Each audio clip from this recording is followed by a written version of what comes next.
नमस्कार मंडळी, विभूती दर्शन या यूट्यूब चॅनलमध्ये तुमचे सर्वांचे स्वागत आहे।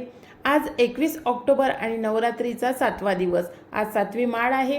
आजचा 7वा रंग कोणता, 7वा मंत्र कोणता, 7वा नैवेद्य कोणता आणि देवीचे 7वे रूप कोणते, तर याची संपूर्ण माहिती तुम्हाला आजच्या व्हिडिओमध्ये देणार आहे। आणि नवरात्रीच्या 7व्या माळेला काय केलं पाहिजे, तसेच 7व्या माळेला महालक्ष्मीचं पूजन असते, याची संपूर्ण माहिती तुम्हाला आजच्या व्हिडिओमध्ये मिळणार आहे। त्यामुळे व्हिडिओ शेवटपर्यंत बघा आणि जर तुम्ही चॅनलवर नवीन आहात तर चॅनलला सबस्क्राइब करा आणि बेल आयकॉनला प्रेस करून व्हिडिओ जास्तीत जास्त लाईक करून शेअर करा। चला तर व्हिडिओला सुरुवात करू। सर्वात आधी व्हिडिओ सुरू करण्याआधी मला काही कमेंट्स आल्या, त्या कमेंट्स विषयी बोलते। पिरियड्सचे दिवस आहेत, पाडीचा 4था दिवस आहे, कोणाचा 5वा दिवस आहे, तर पूजन कसे करावे, तसेच महावारीचा 5वा शेवटचा दिवस आहे, त्यामुळे 5व्या दिवशी अंगावरून कोणाचे जाते कोणाचे जात नाही, तर 5व्या दिवशी पिरियड्स बंद होतात, तर मग मंदिरात जायचं की जाऊ नये। त्यानंतरचा प्रश्न, जर हिरवा रंग आहे तर देवीला हिरव्या रंगाची माळ कोणकोणत्या पानांची चालेल, तर आंब्याच्या पानांची, चंदनाच्या पानाची, पारिजातकाच्या पानांची सुद्धा माळ चालेल, तसेच त्यानंतर दुर्वेची माळ चालेल, तुळशीच्या पानांची सुद्धा माळ चालते। आणि अपरिजाताचं जे फूल तुम्ही बघितलं असेल तर त्या अपरिजाताच्या पानांची सुद्धा माळ देवीला चालते। अपरिजात ही एक वेल आहे, या वेलाला शंखपुष्पीची वेल सुद्धा म्हणतात। आणि हे जे तुम्हाला व्हिडिओमध्ये फूल दिसत आहे, या फुलांची माळ सुद्धा देवीला चालते आणि या पानांची माळ सुद्धा देवीला चालते। या फुलांचा उपयोग धनप्राप्तीसाठी केला जातो। या वेलीच्या मुळाचा उपयोग धनप्राप्तीसाठी केला जातो। दिवाळीमध्ये त्याचे व्हिडिओ मी आपल्या चॅनलवरती टाकणारच आहे। बरेचसे उपाय या फुलांचे, या मुळांचे, या वेलीच्या मुळांचे केले जाते, तर यासाठी तुम्ही चॅनलला आता सबस्क्राइब करून ठेवा। येणाऱ्या दिवाळीमध्ये जे व्हिडिओ मी टाकेल अतिशय महत्त्वाचे आहे। म्हणून आजच्या विषयाकडे वळू, तर हे जे सर्व प्रॉब्लेम आहे तुमचे की पिरियड्सचे कोणत्या दिवशी पूजन करावे की करू नये, तर तुमच्या अंगावरून जाणे जोपर्यंत बंद होत नाही तोपर्यंत तुम्ही पूजन करू नये। आणि 5व्या दिवशी तुम्ही पूजन करू शकता, पण काही स्त्रियांच्या अंगावरून 5व्या दिवशी सुद्धा जात असेल तर अशा स्त्रियांनी 5व्या दिवशी सुद्धा पूजन करू नये आणि मंदिरात सुद्धा जाऊ नये।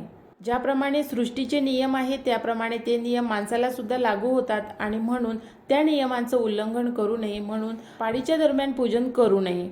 पाडी दरम्यान पूजन का करू नये किंवा पाडी दरम्यान कोणतेही शुभ कार्य का करू नये, तर याचे तर बरेचसे व्हिडिओ यूट्यूबवर आहेच, पण मी आणखी एक व्हिडिओ टाकेल ज्याला निसर्गाने आपल्याला काही नियम पाडून दिले आहे, त्यामुळे तो नियम स्त्रियांना सुद्धा लागू आहे। आणि तो मासिक पाळी दरम्यान पूजन का करू नये किंवा शुभ कार्य का बरं करू नये, तर याची माहिती मी त्या व्हिडिओमध्ये तुम्हाला सांगेल। तर अशा प्रकारे स्त्रियांनी पाळी दरम्यान पूजन करू नये आणि नवरात्रामध्ये काय तर कोणत्याच पूजाविधीमध्ये पाळीमध्ये पूजन करू नये। आता नवरात्रीची 7वी माळ आहे 21 ऑक्टोबरला आणि 7व्या माळीची देवी आहे काळरात्री।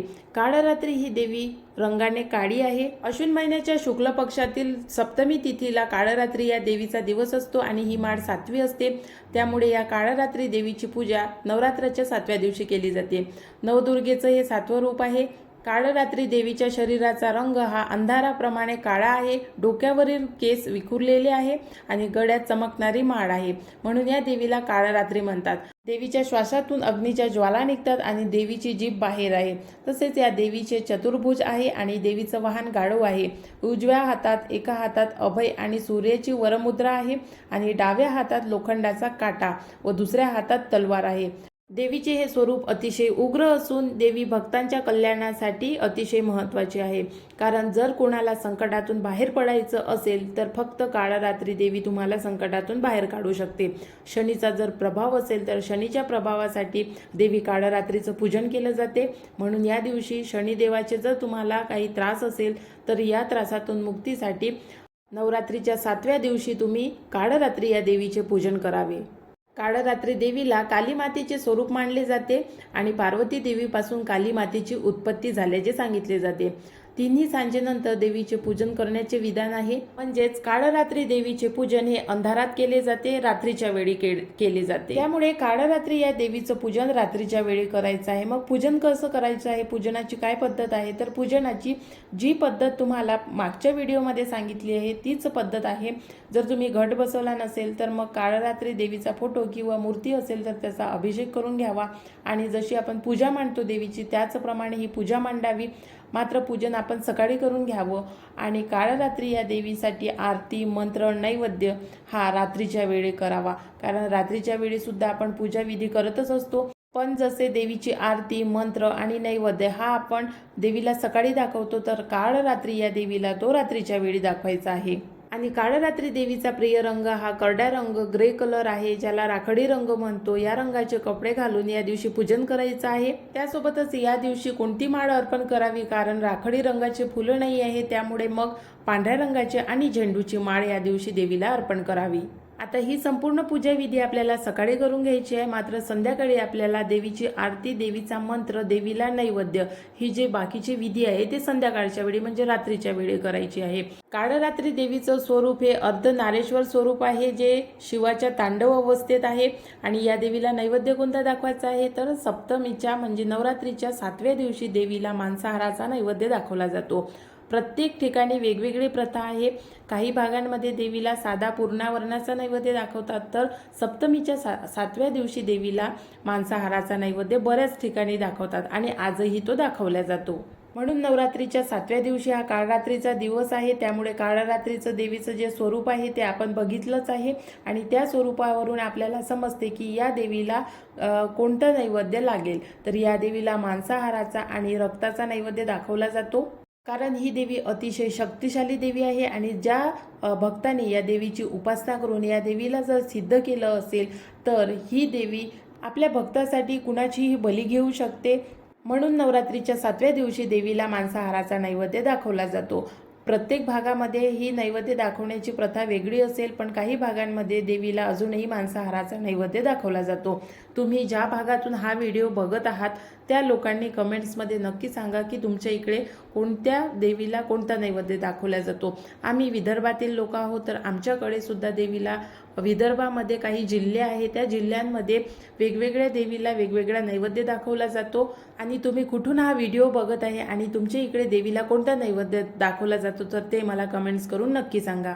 तसा देवीला पूर्णावरणाचा आणि साधा नैवेद्यच असतो, पण कुठे घागरी दाखवले जातात, कुठे धपाटे दाखवले जातात, तर कुठे वेगवेगळ्या प्रकारे देवीला नैवेद्य दाखवला जातो. देवीच्या पूजनामध्ये जो कोहळा ठेवला जातो त्या कोहळ्याचा सुद्धा देवीला नैवेद्य दाखवला जातो. तर अशा प्रकारे नवरात्रीचा 7वा दिवस हा काळरात्री देवीचा आहे. रंग आहे ग्रे रंग म्हणजे राखाडी कलर.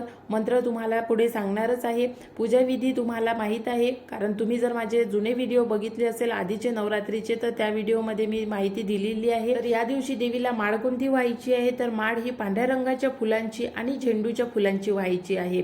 मंत्र कोणता आहे, तर मंत्र असा आहे जो तुम्हाला तुमच्या इच्छेनुसार जाप करायचा आहे. त्या मंत्राचा ओंग एंग रिंग क्लिंग चामुंडे विच्चे ओंग कालरात्री दिव्ये नमहा. तर हा मंत्र आहे. या मंत्राचा जाप करायचा आहे आणि देवीची पूजा सुरू करण्याआधी एक मंत्र बोलायचा आहे. तो मंत्र असा आहे: एक वेणी जपा कर्ण पुरा नग्ना खरा स्थिता लंबोष्टी कर्णिका कर्णी तेलाभ्य रक्त शरीरिनी. तर हा एक मंत्र आहे. या मंत्राने देवीचे पूजन सुरू करायचे आहे. आणि जो सुरुवातीला मंत्र सांगितला आहे तो मंत्र आपल्याला देवीची आरती, देवीची संपूर्ण पूजाविधी झाल्यानंतर तो मंत्र आपल्याला माळेवर त्याचा जाप करायचा आहे. जर तुम्हाला मृत्यूची भीती असेल, अकाल मृत्यूची भीती असेल, तर तुम्ही हा मंत्र अवश्य जप करावा. तसेच शनिदोषापासून मुक्ती पाहिजे असेल तर तुम्ही काळरात्री या देवीचा हा मंत्र अवश्य जप करावा. आणि तुम्हाला अंधाराची जर जास्त भीती वाटत असेल तर सुद्धा तुम्ही हा मंत्र अवश्य जप करा. तर काळरात्रीचं पूजन यासाठी केलं जाते की काळरात्रीने आपल्याला भीतीतून, अंधारातून बाहेर काढावं. म्हणून काळरात्री ही देवी अंधाराला दूर करण्यासाठी आहे. म्हणून आपल्या जीवनातील सुद्धा अंधार दूर व्हावा, यामुळे काळरात्री देवीचं पूजन करावं. तर अशा प्रकारे नवरात्रीची 9वी माळ आहे, 9वा दिवस आहे, 9वा रंग, 9वा मंत्र, 9वा नैवेद्य. तुम्हाला संपूर्ण माहिती सांगितली आहे. तुम्ही मांसाहाराचा नैवेद्य दाखवत नसाल तर मग आपला नेहमीचा जो नैवेद्य असतो, जो आपण घरी बनवतो, किंवा मग पंचपक्वानाचा नैवेद्य हा देवीला दाखवावा. देवीला गूळ आणि चण्याचा नैवेद्य दाखवला जातो आणि देवीला चण्याची भाजी आणि पुरी किंवा मग तुम्ही कोणताही पदार्थ बनवून देवीला त्याचा नैवेद्य दाखवू शकता. तर संपूर्ण माहिती तुम्हाला नवरात्रीच्या 7व्या माळेची मिळाली असेल, जर काही राहिलं असेल तर ते तुम्ही मला कमेंट्स करून विचारू शकता. त्याचे उत्तर मी नक्की तुम्हाला देईल. आणि व्हिडिओ कसा वाटला कमेंट्स करून सांगा. व्हिडिओला लाईक करायला अजिबात विसरू नका. सोबतच आपल्या चॅनलला सबस्क्राईब करा. आणि उद्याची 8वी माळ आहे, त्याच्यासाठी सुद्धा तुम्हाला माहिती सांगणारच आहे. नवरात्रीच्या 7वे माळेपासून महालक्ष्मी पूजन सुरू होते आणि 8वी आणि 9वी माळ ही महालक्ष्मी पूजनाची आहे. त्याचा सुद्धा संपूर्ण व्हिडिओ मी आपल्या चॅनलवरती टाकणारच आहे. आणि नवरात्रीविषयी जर तुम्हाला आणखी कोणत्या टॉपिकवर माहिती पाहिजे असेल तर ते सुद्धा तुम्ही मला कमेंट्समध्ये सांगा, त्यावर मी व्हिडिओ बनवेल. आणि तुम्ही कोणत्या देवीला मानता, कोणत्या देवीची पूजन करता, तर त्या देवीच्या नावाने तुम्ही कमेंट्स बॉक्समध्ये जय लिहा. नवरात्रीमध्ये घटविसर्जन कधी करायचं आहे याचा सुद्धा व्हिडिओ लवकरच आपल्या चॅनलवरती येणार आहे. आणि कन्यापूजन कधी करावं, सप्तमीला करावं की अष्टमीला करावं की नवमीला करावं, तर याची सुद्धा माहिती पुढल्या व्हिडिओमध्ये देणार आहे. त्यामुळे व्हिडिओला लाईक करा आणि चॅनलला सबस्क्राईब करून बेल आयकॉनला प्रेस करा. नवीन व्हिडिओ सोबत लवकरच भेटू.